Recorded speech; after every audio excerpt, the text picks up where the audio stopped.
Masya Allah, kisah seorang tidak bisa baca Quran tapi kuburnya bercahaya. Ternyata semasa hidupnya lakukan hal ini. Sebuah kisah diceritakan bahwa seorang lelaki melalui sebuah kawasan perkuburan di suatu malam yang kelam dan sunyi. Tiba-tiba, dia terpandang suatu cahaya yang terang benderang muncul dari sebuah kubur dan terus menjulang ke langit.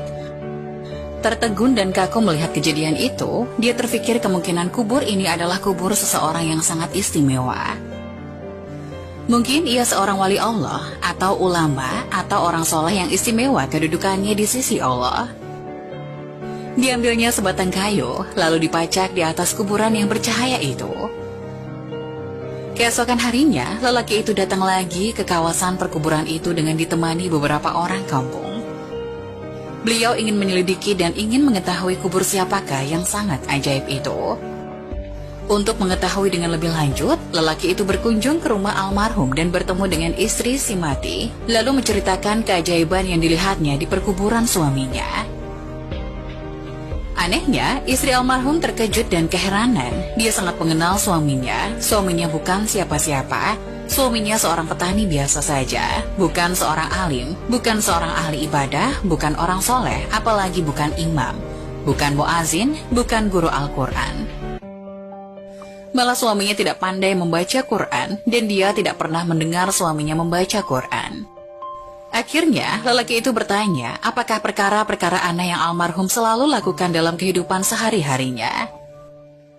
Akhirnya istri almarhum teringat sesuatu perkara yang selalu dilakukan oleh sang suami.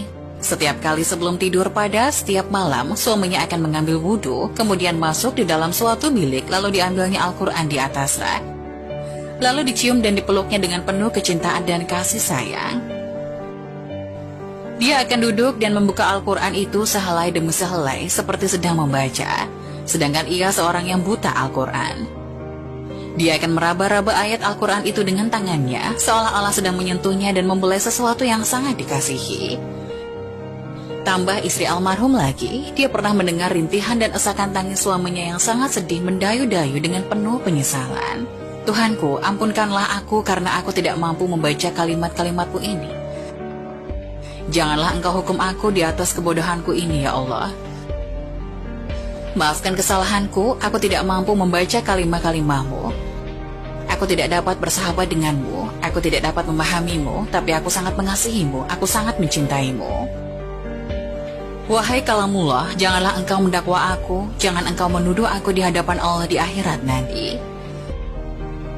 Lelaki itu meminta untuk melihat Al-Quran kesayangan suaminya itu. Benar dan sangat mengharukan apabila dia melihat naskah yang mulia itu kelihatan lusuh. Helaian-helaian kelihatan selalu dibuka berkali-kali dan ada bekas-bekas air mata di kertasnya. Tanda seseorang sering menangis berjurai air matanya tatkala membuka lembaran yang maha suci ini. Pastinya lelaki ini sangat mulia pribadinya, hatinya telah bersatu dengan ruh Al-Quran. Dia sangat mengasihi kalimah-kalimah Allah itu dengan sesungguhnya. Berarti ia mengasihi Allah dengan seluruh jiwa dan raganya. Marilah kita menghidupkan Al-Quran di dalam masjid kita, di dalam rumah kita, di dalam diri kita. Setiap masa dan ruangkan masa setiap hari untuk membaca dan pahami isi-isinya. Memuliakan Al-Quran saja sudah mendapat syafaat, apalagi kita belajar membaca dan benar-benar mengamalkannya.